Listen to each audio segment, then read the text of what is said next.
A student I was working with asked their teacher, "Is she a transformer?" When I heard this, I thought to myself, yes, I suppose I am.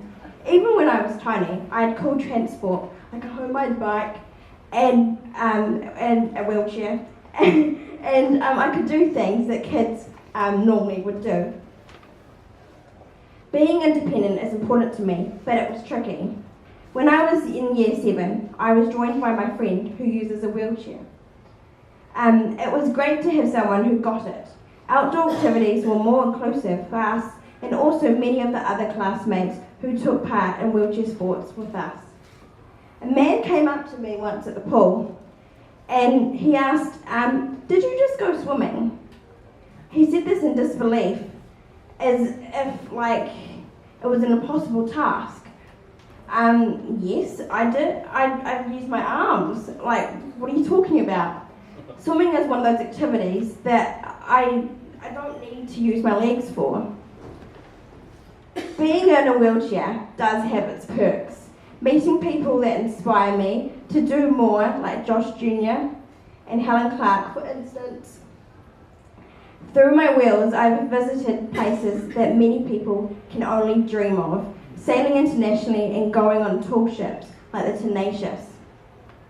So often I hear people saying, "Well, you must have strong arms." I feel like replying, and I never do, "Well, you must have strong legs."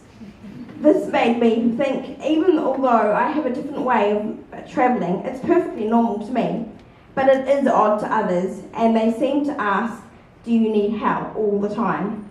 Like many New Zealanders, my family had a can-do attitude, and I was not excluded.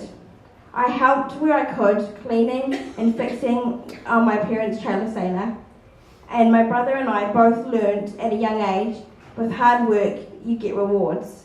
This lesson helped me through school and university. My sailing coach likes to tell the story about the time that he saw the bottom of my boat. I am quite light, and I like to take the boat to its limits. And I like to do that throughout my life. Being part of Sea Scouts made me feel confident. I was part of a whānau that truly accepted me. The venturers spent ages crafting a trip to make it successful for us and also challenging. The kite trip down the Wangamahu area, the kite trip that they planned is a challenge I'm so proud of. Being a Sea Scout was somewhere I belonged. You know what they say, success is a team effort. I was always part of a team at Scouts, stretching the rules sometimes, and sometimes it meant we weren't first, but those watching were breaking boundaries together, and this made it much richer. Achievements and success are not possible without a super great support team. No matter your ability, you don't get there alone.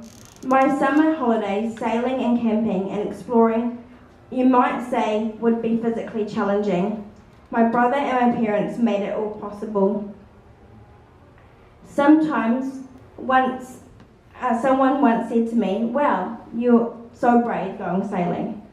I thought, are they saying this because 1, I have limited mobility, or 2, because sailing is actually quite scary if you don't know what you're doing? I thought the latter. On a yacht or on a dinghy, my limited mobility doesn't matter. It's not our abilities that show what we really are, it's our choices, said the wise Dumbledore. What choices you take in life are hugely influenced by those around you. We spent several summer holidays sailing with our friends, sharing our passion for the sea and also having a lot of fun. A 16-year-old scout once said to me, "You're like my scout mum." It occurred to me I had been an adult influence for her since she was 7. She didn't define me as someone in a wheelchair.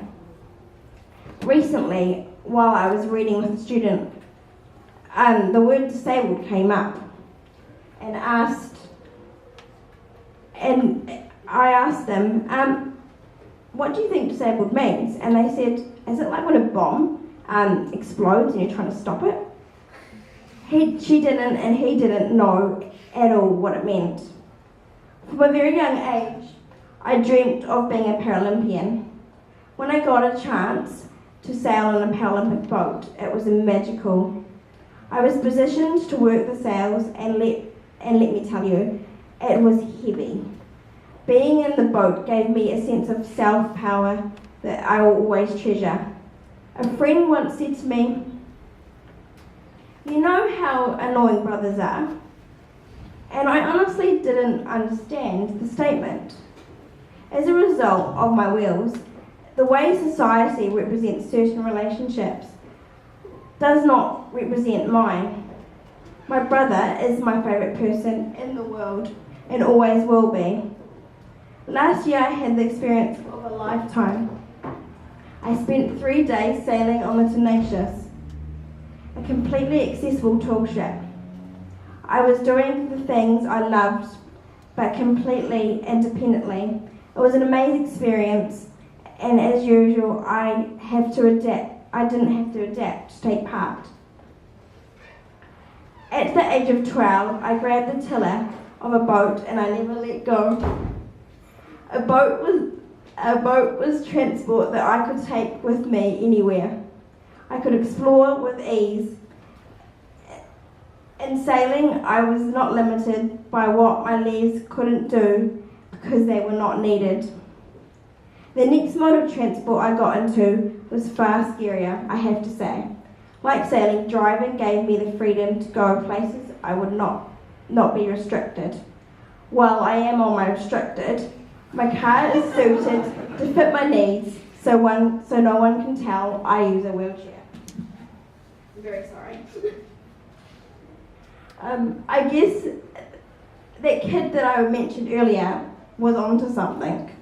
With special contraptions and modifications, I can sail, drive and ski. The monoski is a sit-down ski. I don't know if you've ever been in a squatting position and then pushed down an icy hill. It's terrifying. When after 5 years, hard work and almost quitting, my dad said to me, just remember how are they going to get you up onto that stage? Graduating from Victoria University with a BA in education is the biggest accomplishment I've ever had. Dumbledore once said, it matters not what you were born, but what you grow to be.